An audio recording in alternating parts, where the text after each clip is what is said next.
Маңғыстау облысындағы Мұнайлы ауданында алғаш рет IT сынып ашылды. 8 бен 16 жас аралығындағы оқушылардың компьютер тілін терең білуге жол ашатын сынып Қызылтөбе лицейінде жұмысын бастады.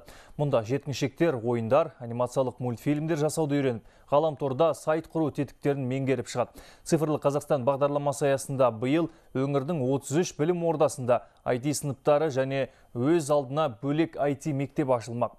Тілшіміз Талғат Исламұлы сөз алады. Қызылтөбе лицейінің 5-ші сынып оқушылары ақпаратқа табиғат көріністерін салып шықты. Мұнан соң сандық технология көмегімен әр суретке жан бітірді. Осылайша IT сыныптағы 14 компьютерде жылдың 4 мезгілін бейнелейтін әртүрлі анимациялар сызылды. Бұл балалардың цифрлық бағдарламаларды игере бастағандығын көрсетеді. Оқушылар Scratch бағдарламасымен мультфильм, анимация, ойындар жасап үйренеді. 13-16 жастағы оқушылар Python бағдарламасымен және веб-сайт жасауды үйренеді. Жоспарлап отырғанымыз оқушылардың жазғы демалыс уақытын тиімді пайдалану. Яғни Маңғыстау мектептерінде IT сыныптары факультативті пән ретінде жүреді. Мәселен, 5-ші сыныпқа арналған информатика пәні компьютер тілін жалпы оқытатыны мәлім. Ал әр сабағы 40 минут жүретін IT сыныпта оқушы сандық технологиямен терең жұмыс жасауды үйренеді. Еліміздегі білім беру саласына енген бұл жаңалық Нұр Отан партиясы көтерген 10 жаңа бастаманың бірі.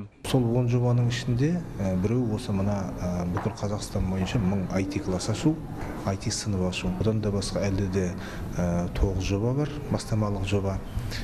Олардың екіншісі осы IT сыныптың мамандарын оқыту. 2 күн бұрын Түпқараған ауданында IT сынып ашылған.